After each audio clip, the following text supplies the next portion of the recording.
চলে গিয়েছিলাম বিখ্যাত আদ্যাপীঠ কালী মন্দিরে। এখানে ভোগ প্রসাদ পেতে গেলে কি করতে হবে সেটা জেনে নিন এই ভিডিওতে।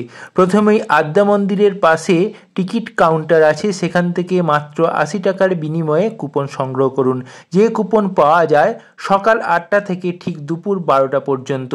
এরপর কুপন সংগ্রহ করবার পর আপনারা আদ্যা মন্দিরের পাশ দিয়ে এই জায়গায় চলে আসুন। এখানে আপনাদের পায়ের জুতা জমা রাখুন। এরপর আপনারা চলে আসুন আদ্যা মন্দিরের ভোগ খাওয়ার জায়গায়, যেখানে একসঙ্গে বহু মানুষের ভোগ খাওয়ার সুবন্দোবস্ত করা আছে। ভোগ প্রসাদ খেতে বসার পর প্রথমেই দেয়া হলো বেগুনি এবং আদ্যা মায়ের মূল ভোগ হলুদ ভাত এবং তার সঙ্গে গ্লাসে দিয়ে যাওয়া হলো জল। মনে মনে আদ্যা মাকে প্রণাম জানিয়ে সেই মূল ভোগ মুখে দিলাম। মনে নেমে এলো চরম পরিতৃপ্তি। এরপরে দিয়ে যাওয়া হলো অন্নভোগ। অন্নভোগের সঙ্গে এই দিন দেওয়া হয়েছিল একটা সবজি, সেই সবজিটাও কিন্তু দুর্দান্ত খেতে ছিল। এরপর সবজির পর যেটা দেয়া হলো অন্নভোগের ওপর সেটা হচ্ছে ডাল।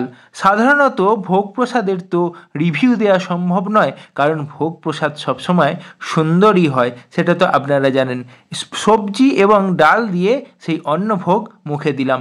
তারপরে দেয়া হলো খিচুড়ি ভোগ। খিচুড়ি ভোগের সঙ্গেও দেয়া হলো আলু পটল এবং ডেঙর ডাঁটা দিয়ে একটি সুন্দর তরকারি, এটাও দুর্দান্ত খেতে ছিল। এরপর সেটা মুখে দেওয়ার পর আমাদের দিয়ে যাওয়া হলো চাটনি। চাটনির পর এলো সুন্দর পায়েস বা পরমান্ন, এইটাও কিন্তু দুর্দান্ত খেতে হয়। এরপর আমরা সেই পরমান্ন এবং পায়েস সুন্দর পরিতৃপ্তির সঙ্গে মুখে দিলাম এবং এখানেই শেষ হলো আদ্যা মায়ের ভোগ প্রসাদ পর্ব। ভোগ প্রসাদ গ্রহণের পর মায়ের কাছে এই প্রার্থনা জানিয়েছিলাম, মা তোমার কাছে যেন বারবার ফিরে আসতে পারি। জয় আদ্যা মায়ের জয়। সকলকে ভালো রেখো মা।